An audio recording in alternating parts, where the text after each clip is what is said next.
Olá, bem-vindo a mais um episódio, o terceiro episódio do podcast O Fascinante Mundo do Sensoriamento Remoto. Hoje nós resolvemos inovar um pouco e nós vamos também disponibilizar esse podcast no nosso canal no YouTube. Então você pode também assisti-lo sob a forma de vídeo também.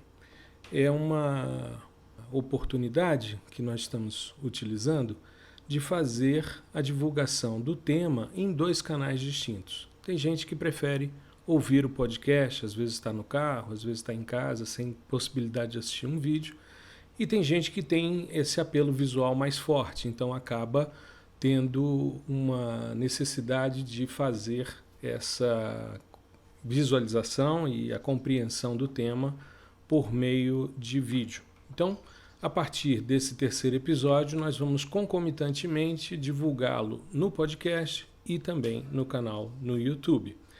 Muito bem, o nosso tema de hoje é o estudo das ilhas de calor por meio de sensoriamento remoto.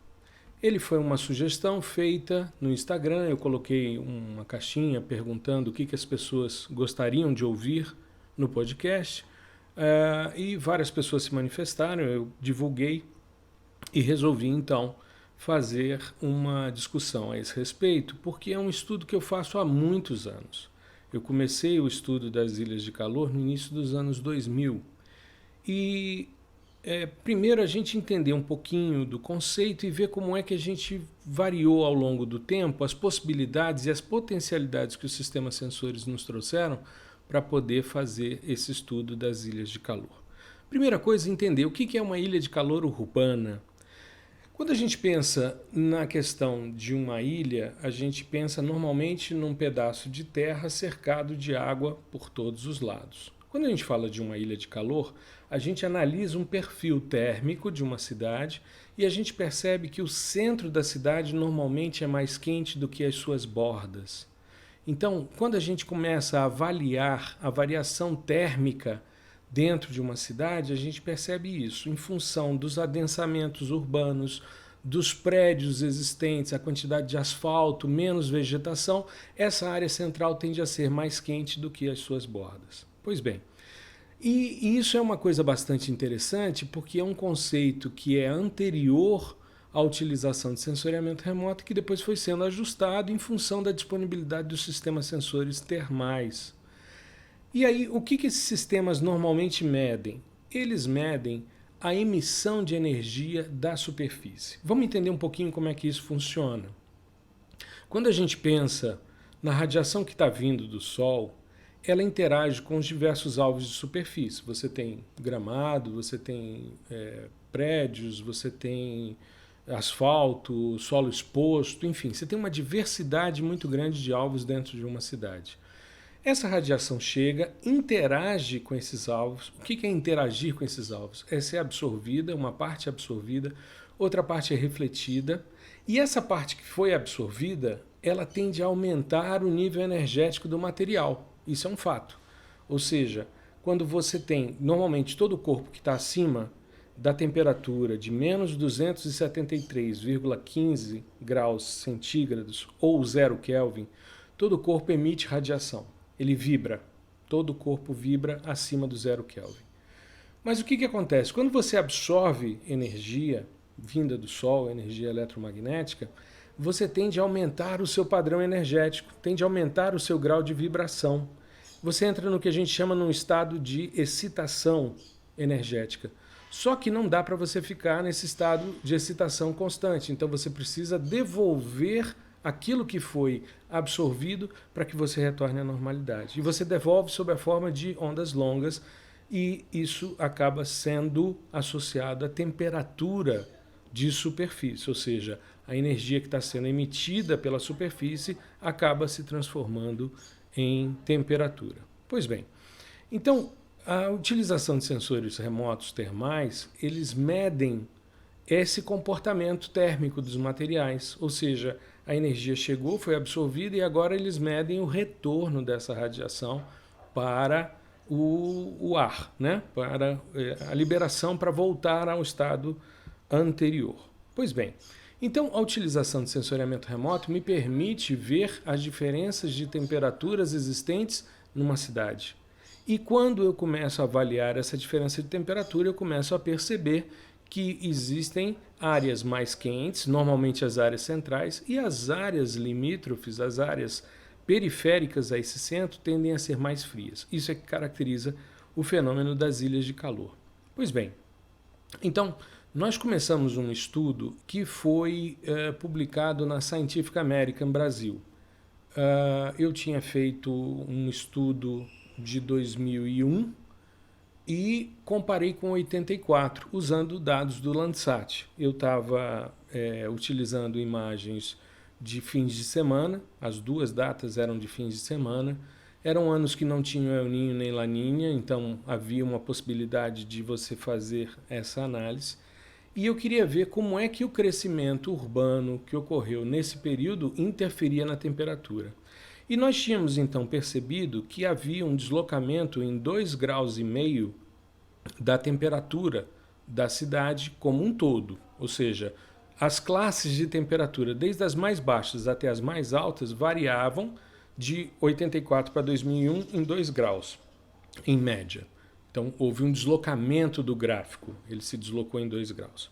Bom, aí o que aconteceu? Nessa época, nos anos 2000, começou a se trabalhar com sensores de alta resolução, principalmente o Iconos, para a gente entender a cidade nos seus detalhes, as nuances existentes numa cidade. A gente tinha pixels de 1 metro, ou seja, a área desse pixel tinha 1 metro por 1 metro, 1 metro quadrado. Era a menor unidade de área que a gente ia imaginar. Muito bem. Enquanto que os sensores termais, eles estavam trabalhando ali com 120 metros de resolução espacial. A gente estava usando o Landsat 5. Então você tinha uma área bastante generosa num pixel, mas você tinha dentro da cidade variações de temperatura. Às vezes, de um ponto a outro, coisas de alguns metros, 100 e poucos metros, você tinha uma variação de 2, 3 graus ali dentro, e a gente queria entender o porquê. Então nós fizemos uma associação com os dados de alta resolução espacial, os hiperespaciais, para a gente começar a entender por que de repente um lugar era mais frio e um lugar era mais quente dentro da cidade. Aí de repente você descobria lá que tinha um olho d'água, uma vegetação em volta desse olho d'água, depois uma tendência de solo exposto e depois a instalação da cidade. Então você via essa variação de temperatura ali existente. Muito bem. Uma outra coisa interessante que os dados de sensoriamento remoto nos permitiram avaliar foi a variação diuturna do fenômeno das ilhas de calor. É interessante porque uma ilha de calor ela tende a ter esse centro mais quente e a sua borda mais fria. E na literatura a gente encontrava citações que diziam que a ilha deveria permanecer durante a noite, porém mudando a sua forma. Ou seja, o centro continuaria mais quente e as bordas mais frias, mas à noite isso tenderia a se manter, porém mudando de forma. E os dados MODES, os dados do MODES, que foi um momento também, isso início dos anos 2000, um momento de repensar os dados de sensoriamento remoto, primeiro pela hipertemporalidade, ou seja, você tinha imagens todos os dias disponíveis. E como você tinha uma imagem de dia e uma de noite, você tinha 2 cenas sendo disponibilizadas por dia. Depois, um pouco mais à frente, alguns anos depois, o mesmo sensor foi colocado na plataforma Aqua, primeiro na Terra, depois na Aqua, e aí você passa a ter 4 momentos distintos de visualização, por exemplo, de temperatura. Você tem uma temperatura de manhã, uma de tarde, uma de noite e uma de madrugada. E aí você começa a ter essas oscilações, para você fazer essa análise das séries temporais. Mas o MODES ele mostrou, primeiro, uma tendência muito interessante, que hoje é muito comum em vários sistemas sensores, que são os produtos prontos para serem usados, ready to use. Esses produtos, eles partem do pressuposto que a pessoa, para utilizar sensoriamento remoto, ela não necessariamente precisa saber processar a imagem. Ela precisa, às vezes, apenas de um fator de conversão para poder utilizar esses dados. Muito bem. E aí, com os dados MODES, a gente passou a ter imagens diurnas e imagens noturnas de temperatura. O produto MODE 11, Land Surface Temperature, a parte da temperatura radiométrica, ou essa temperatura vinda da emissão de radiação. E aí a gente começou a ver isso já no início dos anos 2000, que as ilhas também continuavam acontecendo durante a noite, porém com uma forma diferente, como a literatura pressupunha. Muito bem. E aí, uma série de possibilidades de análise. Por exemplo, em Brasília, que você tem um grande lago urbano, o Lago Paranoá, muito próximo da cidade, foi criado para tentar amenizar os efeitos da seca. A gente começa a ver, por exemplo, como é que ele interfere. Quando você faz uma análise desse lago de dia, como o calor específico da água é diferente da terra, você demora mais tempo para liberar energia, mas também demora mais tempo para armazenar energia na água. Então, uma imagem do período da manhã, 9h30 até 11 horas da manhã, o lago está mais frio do que as suas bordas. Então, ele aparece destacado, ele vira a sua forma, a sua silhueta, mesmo com pixels de 1 km, que é o caso desses dados termais. Tem uma característica que é interessante. Dados termais normalmente imageiam áreas maiores com maior resolução radiométrica. Isso porque, se você fizer dados muito pequenininhos, com resoluções espaciais muito pequenininhas, você não tem muitas vezes tempo de calibrar o sistema e você pode ter o aquecimento interno do sistema, que normalmente é preservado, mas pode haver algum tipo de falha, gerando ruído no seu dado. Aliás, o ideal para dados termais é que você faça a aquisição antes do amanhecer. O ideal de horário de captura de imagem termal seria por volta de 4 horas da manhã. Por quê? Porque você já teve toda a dissipação da energia do dia e não tem uma interferência do aquecimento direto que está acontecendo pela incidência de radiação solar.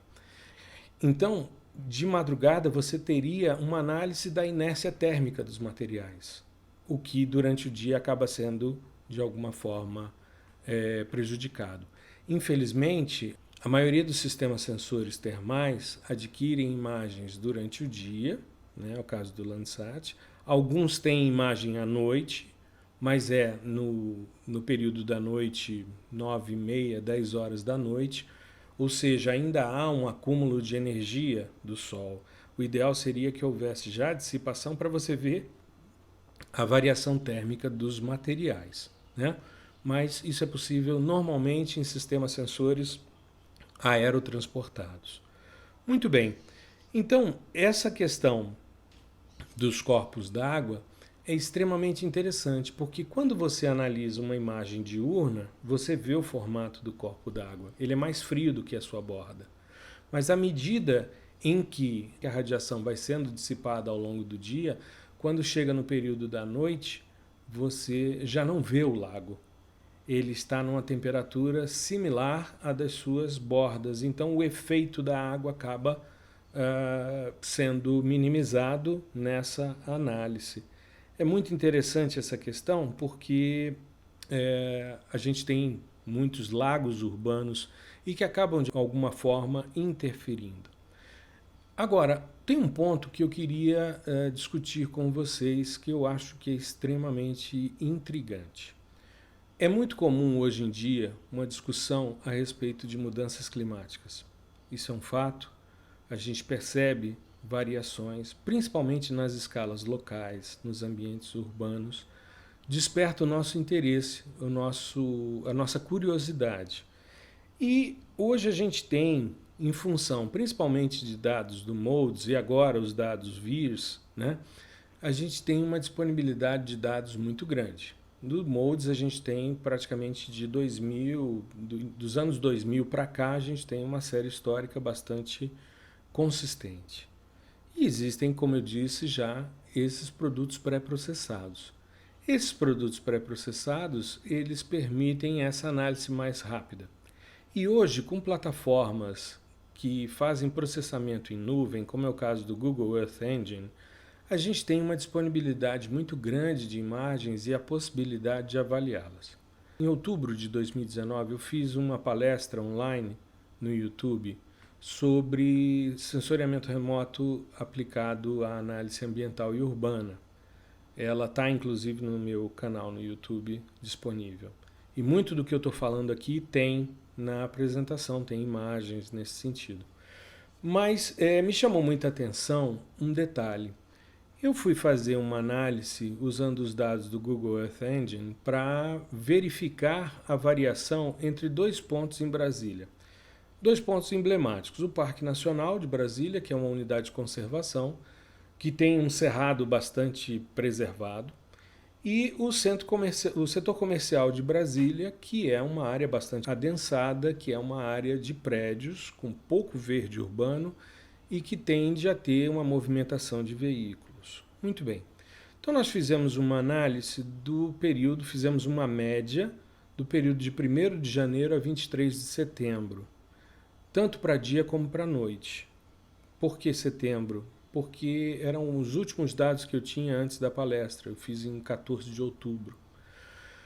Muito bem, então veja só. Quando eu analiso a variação de dia entre 2012 e 2019 para Parque Nacional e setor comercial, me chamou muita atenção as diferenças.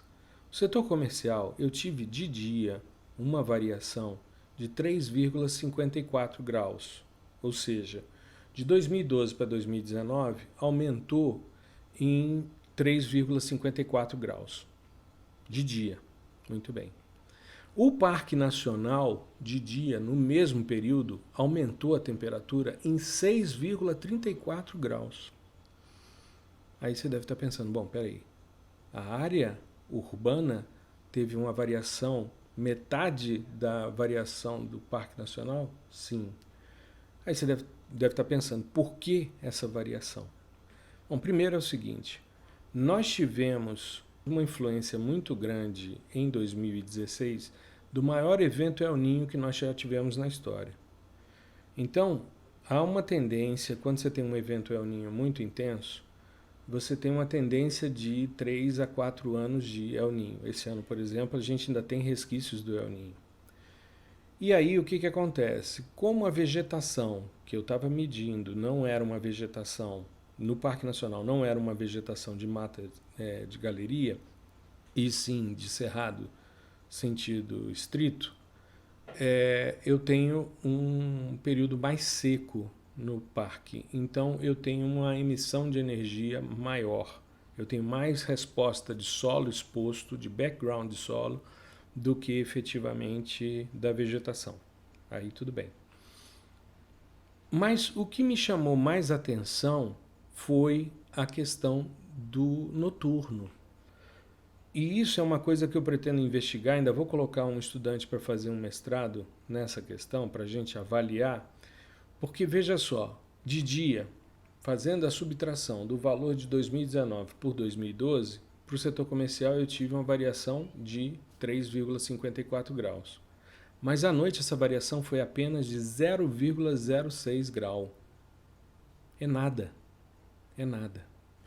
No Parque Nacional, eu tive uma variação de dia de temperatura de 6,34 graus. De noite, 1 grau apenas.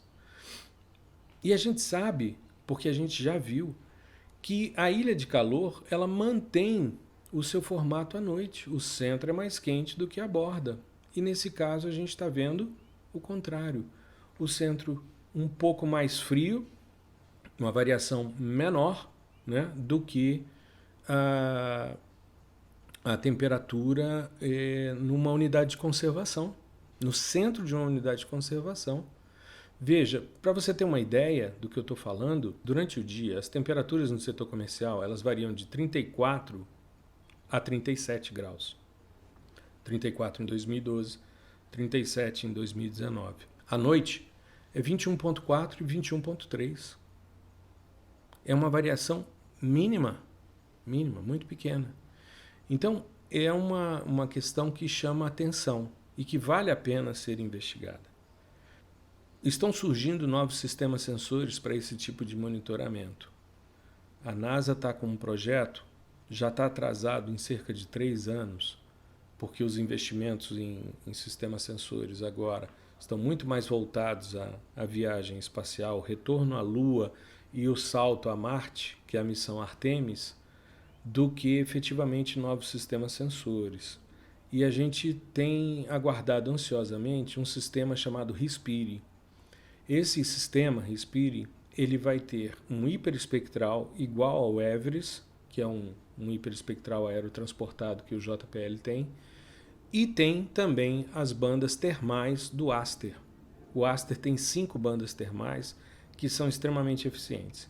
Eu fiz uma vez um estudo com uma aluna minha, muito interessante, usando a cidade de São Paulo, porque Aster e Modes estão na mesma plataforma, na plataforma Terra.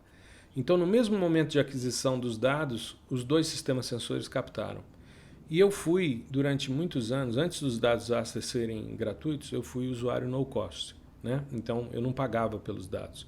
Eu fiz estudos até na Antártica, usando os dados do Aster. E me chamou muita atenção porque quando nós fazíamos um estudo, né, o MODES tinha 1 quilômetro de resolução espacial e o Aster 90 metros. Então, essa questão da diversidade de alvos compondo os pixels foi mostrado nesse estudo. Quando você avalia, né, a variação térmica dentro de uma cidade com pixels menores, você percebe a rugosidade urbana. E essa rugosidade urbana ela acaba interferindo no processo. Já quando você vai para um pixel de 1 quilômetro, a coisa é diferente. Aí você tem uma disponibilidade de informação, mas que representa a média da área daquele pixel, dos alvos que estão compondo aquele pixel. Então, esse transecto tende a ser mais suavizado do que um outro que tenha 90 metros de resolução espacial, onde um pixel ao lado do outro tem variações térmicas. Aliás, esse é um dos grandes problemas de se trabalhar com temperatura em cidades, porque você não consegue fazer isotermas, você não consegue fazer isolinhas de temperatura. Por quê? Porque você tem solo exposto do lado de vegetação, do lado de asfalto, do lado de área construída, e cada um deles tem uma temperatura radiométrica diferente. Então não dá para você fazer uma linha que tenha a mesma temperatura por causa dessas oscilações. Isso é uma coisa que o sensoriamento remoto termal veio solucionar. Então são algumas reflexões, algumas angústias que o estudo das ilhas de calor urbanas por meio de sensoriamento remoto vem me trazendo ao longo desses anos, né? Já estão aí, estou caminhando para cerca de 20 anos nesse estudo e cada vez mais com novos sistemas sensores, novas potencialidades, os horizontes vão se expandindo.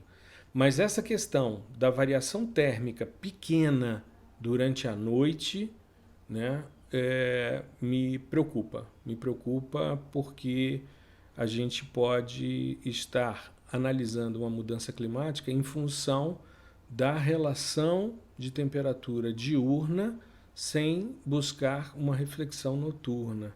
Então, isso é uma coisa que eu pretendo investigar posteriormente.